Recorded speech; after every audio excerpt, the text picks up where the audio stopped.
Assalamualaikum warahmatullahi wabarakatuh.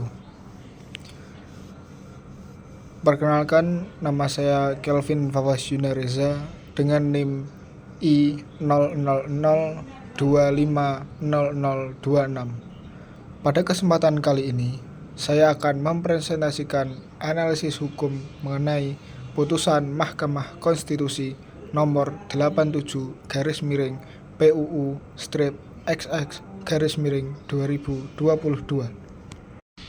Latar belakang perkara. Putusan ini bermula dari permohonan seorang karyawan swasta bernama Leonardo Siahaan. Beliau menguji pasal 240 ayat 1 huruf G Undang-Undang Pemilu.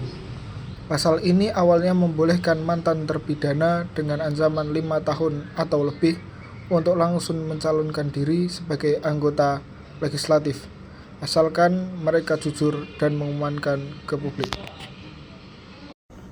Kronologi kasus. Mari kita lihat lini masa perkaranya. Permohonan diajukan pada Agustus tahun 2022, lalu diperbaiki pada Oktober 2022. Setelah melalui rangkaian persidangan, Mahkamah Konstitusi akhirnya membacakan putusan pleno pada tanggal 30 November 2022.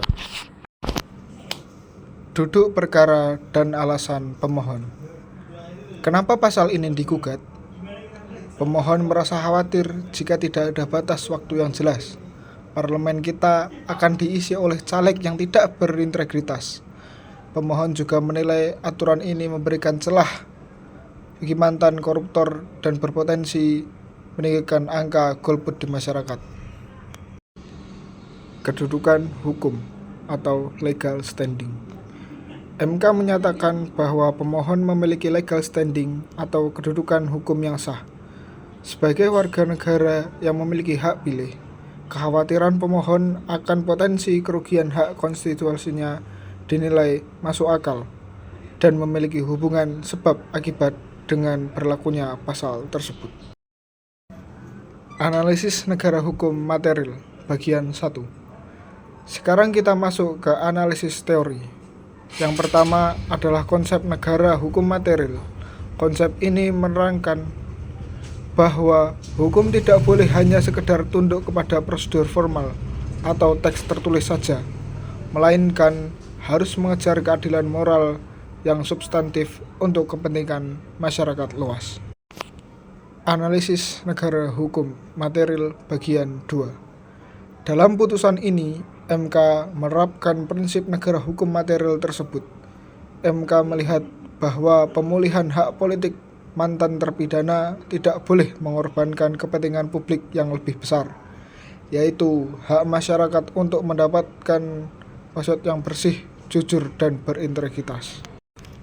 Analisis Rule of Law bagian 1. Analisis kedua adalah prinsip Rule of Law, khususnya mengenai kepatuhan dan keharmonisan sistem hukum. MK melihat ada ketidaksetaraan aturan. Di satu sisi, calon kepala daerah mantan terpidana wajib menunggu masa jeda 5 tahun, sedangkan untuk calon DPR atau DPRD justru bisa langsung mencalonkan tanpa masa tunggu. Ini menciptakan dualisme hukum. Analisis Rule of Law bagian 2. Oleh karena itu, demi menegakkan rule of law dan asas kesetaraan di depan hukum, equality before the law, MK melakukan harmonisasi norma. Aturan untuk caleg disamakan dengan aturan kepala daerah agar memiliki hukum kita sinkron dan tidak tumpang tindih. Lalu, putusan akhir MK. Melalui amar putusannya, MK mengabulkan permohonan untuk sebagian. Pasal 240 ayat 1 huruf G dinyatakan konstitusional bersyarat. Artinya, mantan terpidana dengan ancaman 5 tahun atau lebih baru boleh mencalonkan diri setelah melewati masa jeda atau masa tunggu selama 5 tahun sejak selesai menjalani pidana penjara. Kemudian penutup. Kesimpulannya, putusan MK ini berhasil menyeimbangkan hak politik individu dengan perlindungan kedaulatan rakyat. Sekian presentasi dari saya. Saya Kelvin Fawaz Yunareza berterima kasih atas perhatiannya dan mari kita berdiskusi di kolom komentar.